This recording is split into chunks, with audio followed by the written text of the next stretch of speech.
सामने आ रही है। 4 महीने होने के बाद भी बात ना सुनी जाए और इतने शहीद होने के बाद किसान बात ना सुनी जाए, तो इसका मतलब है कि बेईमानी है मन के अंदर। अगर वो ये समझते कि किसान भी हमारे ही हैं, हम किसानों के, और हम मतलब भाषण देना और कहना खाली कि भी किसान तो हमारे दिल में बसते हैं, और 300 शहीद होने के बाद भी एक शब्द ना बोलना उनके मुंह से और मतलब हल ना निकालना, तो इसका मतलब तो ये है कि भी बेईमान है और मन के अंदर बेईमानी है। मतलब ज़बान पे कुछ और है और अंदर कुछ और है, मुंह में राम राम और बगल में छुरी है, जिसे ऐसे कह सकते हो। तो इसलिए मतलब इनके मन में बेईमानी है। और ये 4 महीने क्या, ये 6 महीने, 8 महीने, साल, 2 साल, 4 साल भी हो जाएंगे तो तब भी किसान तो हटने वाले हैं नहीं। पर इनकी बेईमानी हर एक कदम पे सामने आती रहेगी, जैसे जैसे सामने आई, जैसे जैसे शुरू से लेके आखिर तक आप हिस्ट्री उठा के देख लो आंदोलन की। कभी तो जब पंजाब से हमारे भाई चलते हैं तो पंजाबियों को कभी कुछ बोलते हैं, कभी हरियाणा वालों को कभी कुछ बोलते हैं, कभी कुछ बोलते हैं, फिर किसी को कभी कुछ बोलते हैं, कभी कुछ बोलते हैं। तो इनको सिर्फ नाम देने आते हैं और मन की बेईमानी जो है वो सामने होती है। और ये किसान तो जानते हैं कि धरती के अंदर जो बीज बीजते हैं ना, वो बीज एक दिन बाहर निकलता है। अगर गेहूं का बीजोगे, गन्ने का बीजोगे, किसी चीज का बीजोगे, तो इनके मन में जो बेईमानी बीजी हुई है ना, वो बेईमानी बाहर आ रही है। पाजी, आपने बीज की बात करी है, नई चीजों की बात करी है, लेकिन जो दिल्ली एनसीआर में जो मंदिर है ना, वहाँ एक नई विवाद शुरू हो गया है। बोर्ड लगाया जा रहा है कि मंदिरों में सिर्फ हिंदू ही प्रवेश करें, मुस्लिम कोई भी एंट्री ना कर पाए। ये किस तरह की नई मैं इसका विरोध करता हूं। मैंने वो वीडियो देखी है, मैं उनका विरोध करता हूं, चाहे कोई भी हो, हिंदू हो, मुसलमान हो, सिख हो, ईसाई हो, कोई भी हो। और मैं आपके माध्यम से सबके ये कहना चाहता हूं, देखो हम बचपन से ये चीज़ पढ़ते पाए हैं कि मजहब नहीं सिखाता आपस में बैर रखना। अगर कोई मजहब है, कोई भी धर्म है, कोई धर्म नहीं सिखाता, ये धर्म के ठेकेदार सिखाते हैं। जिन्होंने धर्म का ठेका लिया होता है वो इस ठेके पे अपनी रोटियां सेकनी चाहते हैं। तो मैं यही कहना चाहूँगा, चाहे मंदिर हो, चाहे मस्जिद हो, चाहे गुरुद्वारा हो, चाहे गिरजाघर हो, कोई भी हो, ये हमारा भारत एक ऐसा गुलदस्ता है जिस गुलदस्ते में हर एक तरह का फूल है। यहाँ अजान की आवाज़ भी आती है, यहाँ पूजा की भी आती है, मंदिर की भी आती है, गुरुद्वारे की भी आती है। यहाँ टोपी वाला भी हमारा भाई है, पगड़ी वाला भी भाई है, तिलक वाला भी भाई है। तो हम सब खाली नारा ही लगाएंगे क्या कि हिंदू, मुस्लिम, सिख, ईसाई आपस में भाई भाई, खाली नारे तक ही सीमित रहेंगे? अगर हम खाली नारे तक सीमित रहेंगे तो हम बीजेपी से बढ़ के और कुछ भी नहीं है। फिर वही हो गया ना, जो वो खाली बोल कुछ रहे हैं और कर कुछ रहे हैं। तो इसलिए इस नफरत से मैं इसको उन ठेकेदारों से, चंद ठेकेदार, देखो कभी भी जो है, एक मैं आपके माध्यम से बात कहनी चाहता हूँ भाइयों, ध्यान से रखना। देखो मैं एक आपको शेर सुना देता हूँ, ना हिंदू हैं अच्छे, ना मुसलमान हैं अच्छे, ना सिख हैं अच्छे, ना ईसाई हैं अच्छे। थोड़ा सा आप ध्यान से सुनना, ना हिंदू हैं अच्छे, ना मुसलमान हैं अच्छे, ना सिख हैं अच्छे, ना ईसाई हैं अच्छे, दिल नेक हैं जिनके वही इंसान हैं अच्छे। दिल नेक हैं जिनके वही इंसान हैं अच्छे।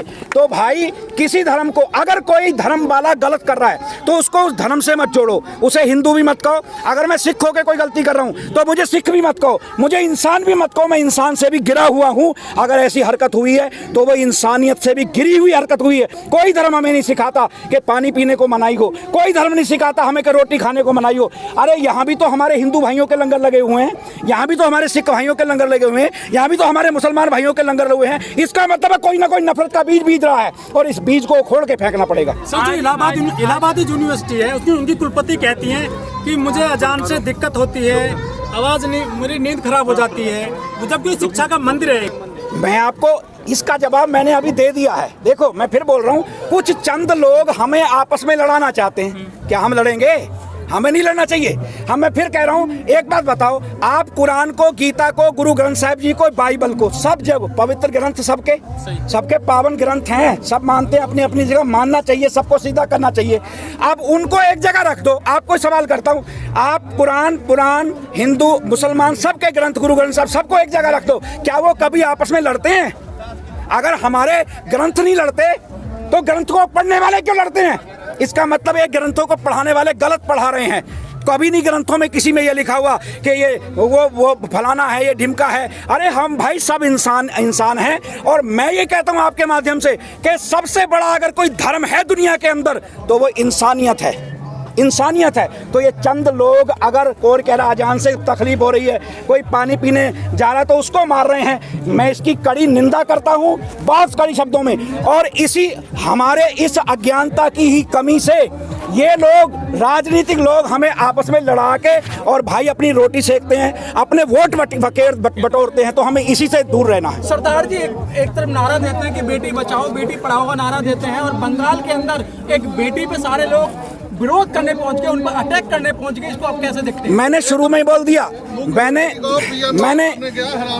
मैंने शुरू में बोल दिया कि मुंह में राम राम और बगल में छुरी, ठीक है। इसका मतलब ये है कि मैं कह कुछ रहा हूं और मेरे अंदर कुछ है। मतलब बीजेपी वाले कह कुछ रहे हैं और अंदर कुछ है। आपने देखा कि भी उन्होंने खड़े होकर यहाँ तक भी बोल दिया भी किसानों को तो हमें बहुत दर्द है जी, किसान तो हमारे दिल में बसते हैं जी, किसान तो अगर एक आवाज़ दे तो हम वहाँ आ सकते हैं जी। तो इसका मतलब है ये खाली बातें करते हैं और इनकी बातों पे नहीं आना।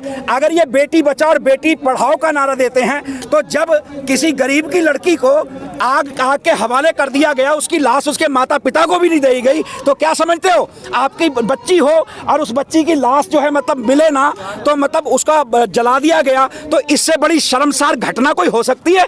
तो इसका मतलब है भाई साहब ये बोलते कुछ हैं करते कुछ हैं और इसीलिए ये देश को बर्बादी की कगार पे लेके जा रहे हैं। सर 12वें दौर की वार्ता हुई और उसमें कोई निष्कर्ष नहीं निकला, अब तो सरकार ने आपसे बात करनी भी बंद कर दी। हाँ बिल्कुल कर दे, कोई बात नहीं, सरकार हमसे बात करेगी, हम सरकार से नहीं करेंगे, ये भी बात रख लेना।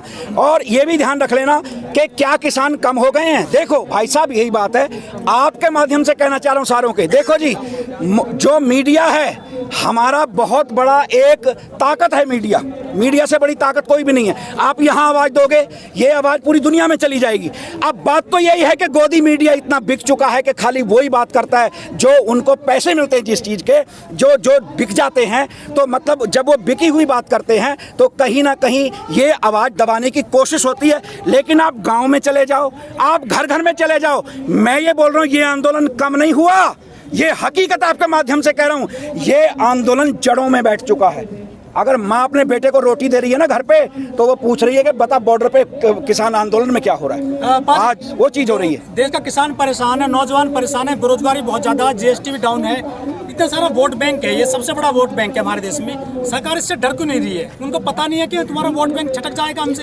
देखो ऐसा है, डर तो उनके अंदर है, कहीं ना कहीं डर बहुत है। मैं आपको बता देता हूँ, डर तो उनके अंदर बहुत है। अगर डर ना होता तो भाई साहब मोदी जी वहाँ चुनाव के लिए इतने बड़े प्रचार के लिए पूरी ताकत वहां ना झोंकते, पहली बात। दूसरी बात, कहीं ना कहीं ईएम के पे भी सवाल उठता है, बिल्कुल उठाते हैं, हर एक उठा रहे हैं। उनको कहीं ना कहीं ये मालूम है कि हम सेटिंग कर लेंगे। लेकिन एक बात बताऊं, जब धीरे धीरे इतने झूठ सामने आ जाएं तो ये एक दिन जनता है, जो जनता बनाना जानती है ना, जो जनता कुर्सी पे बैठाना जानती है, वो बता देता हूँ कुर्सी पे से उठाना भी जानती है, ये याद रख लेना।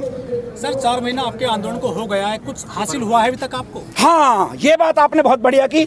और आप मेरे से नहीं, किसी से भी, यहाँ बच्चे से भी पूछोगे ना, इस आंदोलन ने हमें जो चीज़ दी है वो मैं भाइयों आपको बता रहा हूँ, हमें बहुत बड़ी चीज़ दी है कि यहाँ पे किसी का धर्म, किसी का मजहब, किसी की जात नहीं पूछी जा रही। हमें एकता बहुत बड़ी चीज़ दे दी यहाँ पे। यहाँ पहले जैसे बट रहे थे कि जी ये पाकिस्तान, ये मतलब पंजाब के, ये हरियाणा के, ये उत्तर प्रदेश के, बहुत बड़ी चीज़ इस आंदोलन ने दे दी है। भारतवर्ष को इस आंदोलन ने इतनी बड़ी चीज़ दे दी है कि हम इस चीज़ को भूल चुके हैं कि कौन जाट है, कौन कौन है, कौन कौन है, हम सब एक जगह बैठ चुके। इससे बड़ी ताकत, एक से बड़ी ताकत कोई नहीं होती। तो इस आंदोलन ने एका दिया है। आप भी जानते होगे, यहाँ को निकलते होगे तो कोई भाई कहता भाई साहब आ जाओ प्रसादा छक लो, भाई साहब लंगर छक लो, भाई साहब चाय पी लो। अरे यही तो धरती पे स्वर्ग है, इससे बड़ा स्वर्ग और क्या हो सकता है? यहाँ कोई नहीं पूछ रहा। तो ये आंदोलन ने बहुत बड़ी चीज़ दे दी है कि भाई साहब एकता जो दे दी है ना, और ये एकता ही देख लेना एक दिन इनकी कुर्सी के लिए मुसीबत का कारण बनेगी। मैं गारंटी से कह रहा हूँ, अगर आप किसी से भी पूछोगे ना यहाँ, तो ये एकता हमारी बहुत बड़ी बन चुकी है। बहुत अच्छी बात हुई है, इस आंदोलन ने हमें जिंदगी जीने का सलीका सिखा दिया है कि जिंदगी कैसे जीनी चाहिए। नफरत से नहीं जिंदगी जी जाती, बाहें खलार के अपनी छाती के लगा के हिंदू मुसलमान सिख ईसाई को ये वो जीवन जिया जाता है। तो ये आंदोलन ने हमें बहुत बड़ी एकजुटता दी है। सर पीएम मोदी साहब हैं, जो यदि शिखर धवन की उंगली में चोट लगती है तो ट्वीट कर देते हैं, वो दुख व्यक्त करते हैं। लेकिन 250 किसानों की यहाँ शहादत हो गई है, 2 शब्द नहीं बोल पाए हैं वो। बिल्कुल 250 नहीं, 300 से भी ऊपर किसान शहीद हो चुके हैं। आपके जानकारी के लिए बोल दूं, 300 से ऊपर शहीद हो चुके हैं। मैंने यही बात बोल दी, अगर उनको किसानों का दर्द होता, अगर मेरा कोई होगा तो मेरे से मेरी राजी खुशी पूछेगा ना। मेरा दर्द पूछेगा ना। इसका मतलब है वो किसी के नहीं है, बस वो पता है किसके हैं, हम दो हमारे दो के हैं। वो किसी के नहीं है, वो सिर्फ हम दो और हमारे दो के हैं। इसीलिए वो किसी को नहीं पूछ रहे, कोई मरे कोई जिए कोई कुछ हो, इसलिए नहीं पूछ रहे। अगर वो देश के प्रधानमंत्री होते, अगर वो सब किसानों के प्रधानमंत्री होते तो भाई साहब जरूर वो मतलब चिंता जाहिर करते, लेकिन वो हम दो और हमारे दो के हैं, वो तो बस